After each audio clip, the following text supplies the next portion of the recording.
Namo Buddhaya. Dear devotees, today you are going to learn the last meditation technique under Kayanupassana. Kayanupassana is developing mindfulness towards the body. So we learn various techniques so far to be aware of the body, to be mindful of the body. So today you are going to learn a special meditation. This is called Navasivatika. The name of this meditation is Navasivatika. Mindfulness on 9 charnel ground contemplations. Mindfulness on 9 charnel ground contemplation.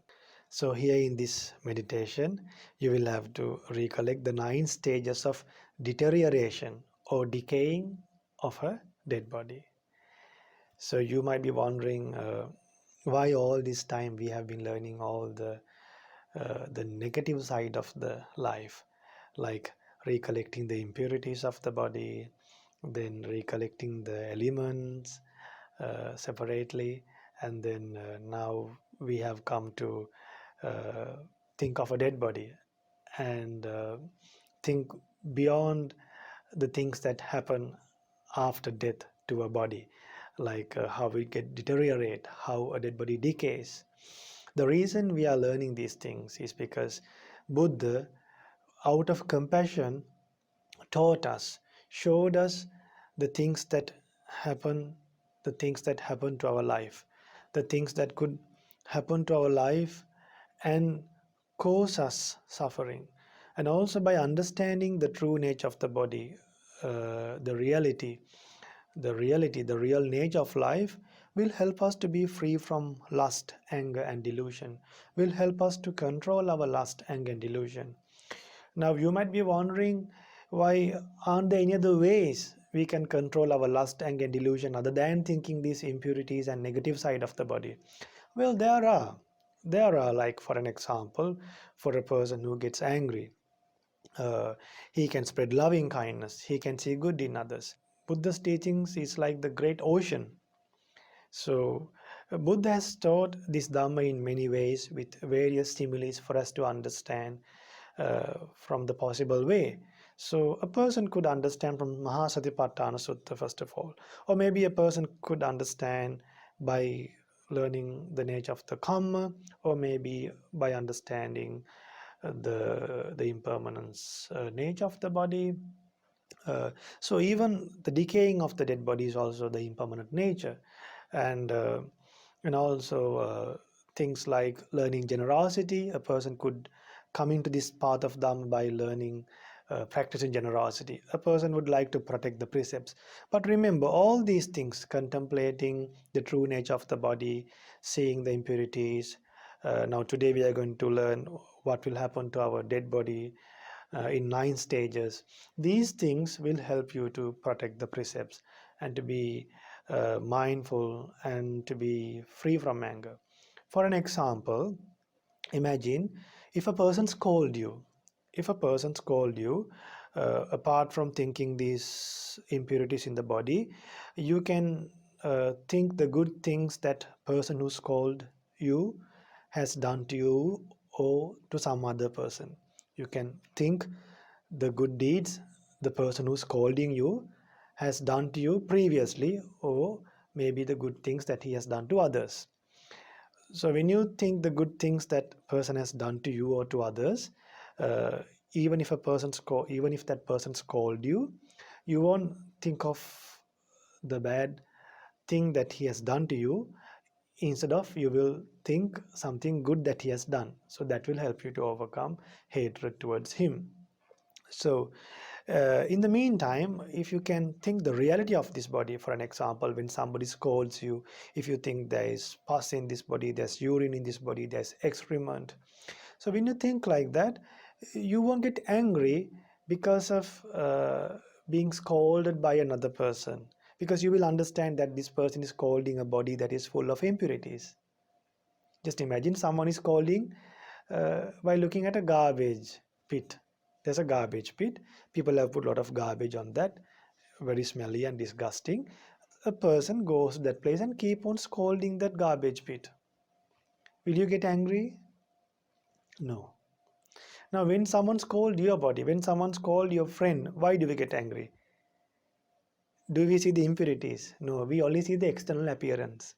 We only think of our bondages that we have each other. We only think of the bondages that we have towards the body. We think the beautiful side of this body. So when we only consider the beautiful side of the body, we get deceived. When people uh, talk bad about this body that is disgusting, we see it as pleasant, and then we get angry at the people who scold us. So in the same way, lust, in the same way, is delusion. So this body is subjected to diseases. So when your body gets subjected to diseases, you will be able to, you should be able to overcome the sadness. You shouldn't be affected mentally. Your body will get affected, but we should protect our minds. So to overcome lust, to overcome hatred, and to overcome delusion, these contemplations, these various techniques discovered by the Buddha, that is the truth that prevails in the world, will help us to live a peaceful life. Practice them wholeheartedly. Then you will see how calm you are, how much your mind gets calm, and even the world is agitated, you won't get agitated. Your mind will be protected, it will be unshaken. Your mind will be like a strong pillar that is unshaken. Your mind will be like a huge mind, like a huge mountain that is unshaken by the four winds.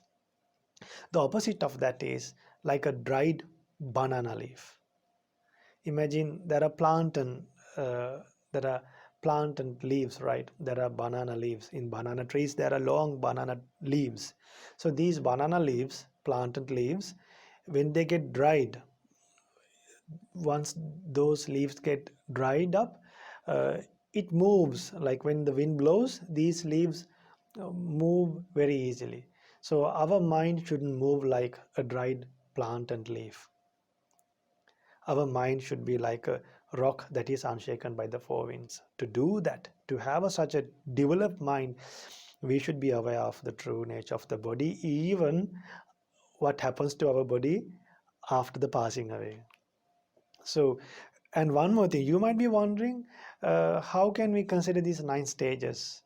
Now, today, people, after people die, either 2 3 days they are buried or burnt. Now, during the Supreme Buddha's time, in the past, after people die, uh, the common practice was that when a person died, the body would be taken away and thrown into a charnel ground.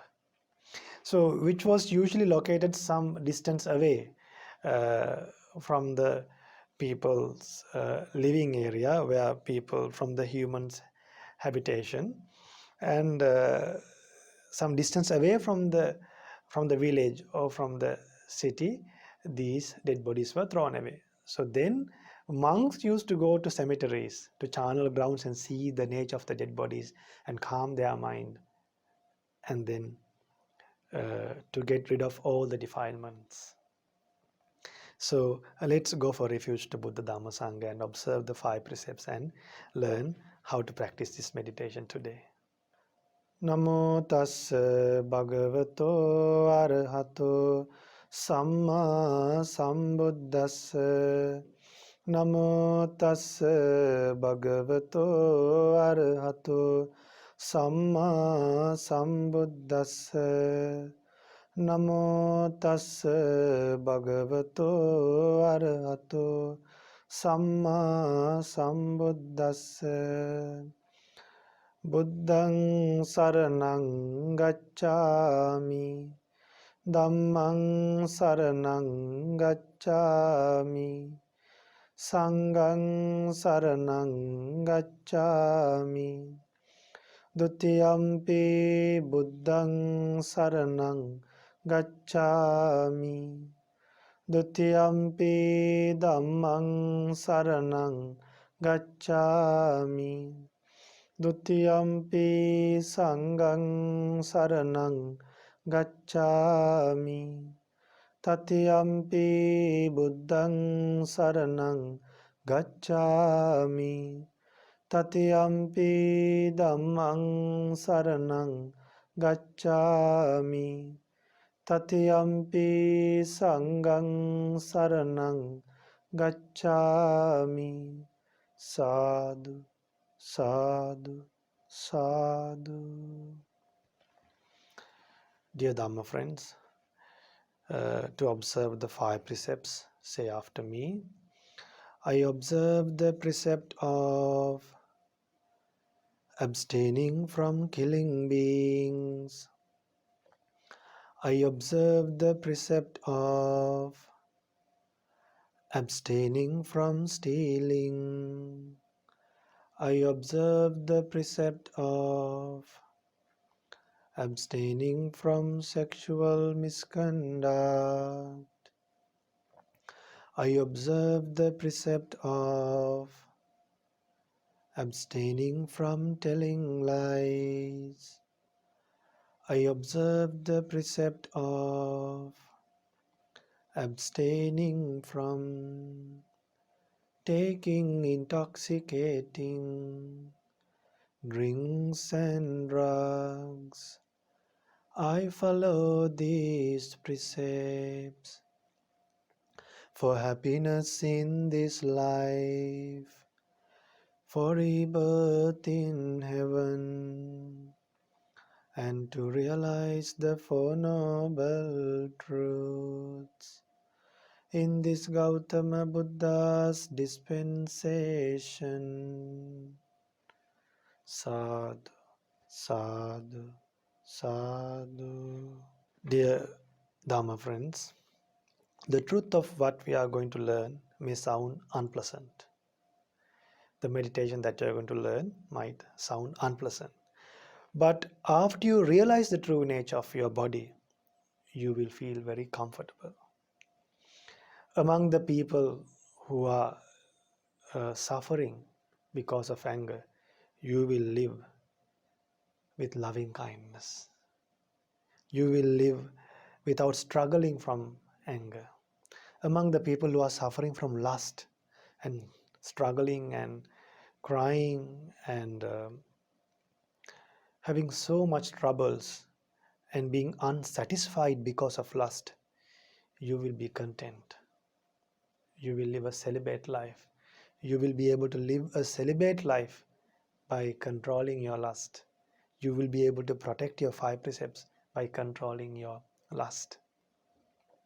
And also among the people who are crying and suffering when they lose their loved ones, among the people who are suffering because of their own body, you will be a person who is living happily among the people who are suffering after learning the reality of life.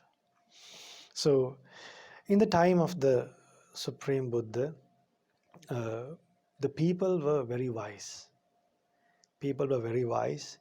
They very fast they were able to understand what Buddha said. A lot of people became stream entrants. A lot of people became non-returners. A lot of people became one-returners, then non-returners, and arahants. So, becoming a stream entrant is achieving the state of controlling your births, the upcoming births, to maximum of 7 births. So within those 7 births, without a guidance of a teacher, you will attain Nibbana. You will purify the mind. You will eradicate lust, anger, and delusion without a guidance of a teacher. Now we should be guided by the Supreme Buddha. So we should have a hope while learning this Dhamma, while learning the Satipatthana Sutta. We should have a hope. We should develop a hope in our life to become a stream entrant before we die. So let's learn how we can practice this meditation. Again, monks, as though a monk were to see a corpse thrown aside in a charnel ground, 1, 2, or 3 days dead, blue and festering, a monk compares this very body with it. Thus, this body is of the same nature. This body is of the same nature. It will be like that. It is not exempt from that fate. So, we should think the body that we have, We should compare this body to a dead body that has already taken 2 or 3 days, swollen, eyes are open, and the body is swollen. So this body can turn to such a nature very fast. Like imagine if you die in the next moment, you have that nature. So you should think about your body in this nature, and when you should think in the same way when you look at other people's body. Bahidava. So in this Satipatthana Sutta, Buddha preaches, Ajjatangva kaye kayana passe viradi, Bahidava kaye kayana passe viradi. We should, when you look at our body and other people's body, we should understand that this body has the nature just as the dead body of 1 2 days old. So when you think like that, when you think that this body can turn into such a nature very fast, uh, you will get detached to this body. You won't become proud because this body will come to a stage like that. Then whatever the pride that we have, if you are intoxicated with your wealth or with your beauty, uh, that that intoxication or that arrogance born because of the beauty, that arrogance born out of your wealth, because of your wealth or because of your power, will be abandoned. Why? All these things are abandoned after death. So we can come to that stage anytime. So when you compare our body to a dead body, or 2 days after the dead body get decays, whatever the unwholesome thoughts that we have in our mind will abandon. Imagine, when we think that uh, a miserable thing could happen to our body like this, the body that is decorated so much finely, worms will start eating. So when you think the true nature, uh, the things that could happen to our body, definitely, for sure, whatever the intoxication that we have will abandon. Then the second channel ground contemplation is again monks. A monk were to see a corpse thrown aside in a channel ground, being eaten by crows, hawks, vultures, dogs, jackals, or various kinds of creatures. Now this dead body is thrown into a cemetery. Now think. Now you might not see such things today, but in India you might find such things today. In some countries, still people just dump the dead bodies to a forest or maybe to a river, and they will go. So then he compares his very body with this body of the same nature. It will be like that. It is not exempt from that fate. So this body will be eaten by crows, hawks, vultures, and dogs. Forget about now. Imagine if your body gets buried after you die. Don't the worms eat it? Just think the body that is praised today will be eaten by worms tomorrow. So people can let people praise you, but don't get intoxicated with that. Don't become arrogant. Don't step down others. Why? People are praising a body that one day will be eaten by worms. So even praise is impermanent. So when you compare your life, the living life, to a dead body, you will live uh, without getting attached to this body and getting attached to other people's body.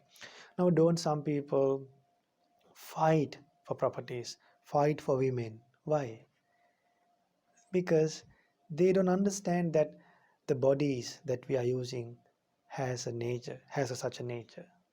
Then the third contemplation in these charnel grounds, Buddha preaches, as though a monk were to see a corpse thrown aside in a charnel ground, a skeleton with flesh and blood. Now there's a skeleton. There's a skeleton with flesh and blood. Some flesh and blood is remaining, held together with blood vessels. He compares this very body with it. Thus, this body is of the same nature. Now, if you are crying because of someone, think that life is equal to such a skeleton with flesh and blood, can turn into such a nature very fast. Can't it happen? Can happen. Now imagine if you have a loved one, after that person turn into such a nature, will you get attached? Will you have lustful thoughts anymore towards that dead body? No. So now if you have lustful thoughts, limitless towards many people, if you can look at those people who have lust, that you have lust towards them as dead bodies, will lust arise? No. Then will you break the precepts? No. Then you can sleep peacefully. So that's why Buddha taught us to think in a positive way. This is not negative. When you think the reality, then lust, anger, and delusion is controlled and eradicated. Then the fourth way of thinking is thrown aside a charnel ground, a dead body, a corpse is thrown aside in a charnel ground, a fleshless skeleton smeared with blood. A fleshless skeleton. Now this time the skeleton no flesh, but smeared with blood, held together with blood vessels. He compares this very body with it. Thus, this body is of the same nature. It will be like that. It is not exempt from that fate. The body that we uh, the body that is adorned with jewelry, decorated with costumes, what will happen? Finally, only a skeleton will remain with some flesh. Now, sometimes, dear Dhamma friends, some children might get angry with their parents when the parents can't afford to buy what they want. Sometimes wives get angry with the husbands when husbands can't afford to buy things for you. Sometimes women or men get upset when they can't have the beautiful clothes that they want. Then if you can't afford, what you can do is think, I'm trying to decorate a body unnecessarily that will be eaten, that one day will only the skeleton will remain one day. Why should I decorate such a body that I'm having for a short period? If you have money, you can decorate this, but being detached. Imagine if you can't fulfill all your desires as you wish, if you can't, if you expect a beautiful body, if you might be expecting a beautiful hairstyle or maybe a nice figure, but all those things won't last for long. This body that we're expecting to decorate will turn into such a nature. It is common for people to have reluctance to think about dead bodies, and even if we have a dream about it, we call it a nightmare. So there's a valid reason for meditating on these subjects. So that's because it helps us to accept reality more readily. And also, we may feel this difficult or unpleasant, but when you get used to this meditation, you can meditate peacefully, you can live peacefully. So, especially jealousy, anger, revenge, and other emotions that you're experiencing right now will be totally abandoned. So let's go to next, the fifth way to contemplate this. As though a monk were to see a corpse thrown aside in a charnel ground, a skeleton without flesh and blood, held together with blood vessels, he compares his very body with it thus. So this should be done with three qualities, remember, with Atapi, Sampajana, Satima. So we should always practice this meditation throughout the day with Atapi, Sampajano, Satima. What is Atapi? Atapi means a continuous effort that is practiced without giving up, to abandon unwholesome thoughts and cultivate wholesome thoughts. Then the next one is Sampajana. Sampajana is the ability of maintaining a continuous uh, wise thinking pattern to understand the reality. Then the last one is Satima. Sampajana. So Sampajana is the ability of maintaining a continuous wise thinking pattern to understand the reality. Then the next quality that we should practice is Satima. Satima is having continuous awareness of the mind. Satima is having continuous awareness on the mind. So if your mind is overwhelmed with lust, we should start practicing this recollection of the 9 stages of a dead body. And then the sixth charnel ground is, again, monks, as though a monk were to see a corpse thrown aside in a charnel ground, disconnected bones scattered in all directions. Now the body is scattered all over. Skeleton is scattered all over. Here a hand bone, there a foot bone, here a shin bone, there a thigh bone, here a hip bone, there a back bone, here a rib bone, there a pelvis, here a neck bone. There are the teeth and here the skull. He compares this body with it. Uh, so imameva kayang upasanharati ayampi ko kayo evam dhammo evam bhavi etang anatitoti. So it is not exempt from this fate. Now, when you look at a beautiful body, think how the skeleton is scattered later on. Start thinking the scattered skeleton of that particular person, then lust won't arise. But if you keep on thinking the body that you see and the clothes and the figure and the other beautiful things, what happens? Lust will arise. But if you think of the skeleton that is scattered, lust won't arise. So what we need, a good thinking pattern, not for lust to arise. A good thinking pattern, not for anger to arise. A good thinking pattern, not delusion to arise, not sadness to arise. So what we need is a good thinking pattern. What we need is a good thinking pattern. So imagine there is some stains. Now imagine you leave home to go to work. So when you go to work, when you're walking after you get off from the vehicle, while if you're walking towards the office or to your working place, maybe a crow or a bird uh, would poop on your clothes. Now you don't know, but behind on your shirt, on your attire, from the back, uh, there is some uh, disgusting things on your clothes. Now you don't know that there are disgusting things in your clothes. Will you feel disgusted? No. But imagine someone says you now look behind, there's a bird poop, go and clean it. So as long as you didn't know that a bird has put a poop on your clothes, you were not concerned. But when you know that there is some disgusting particles in your clothes, then you will clean it. So it's the way you thought made you feel uncomfortable. When you didn't know, you were not uncomfortable. The moment you knew that, you were uncomfortable. So in the same way, if you think that uh, if you think wisely, then you will get rid of all this suffering. Now the seventh charnel ground, Buddha preaches, again monks, as though a monk were to see a corpse thrown aside in a charnel ground, bones bleach white. Now in the color of the bones has changed. So imagine how impermanent this body is. Out of compassion, Buddha showed all these stages for us to think.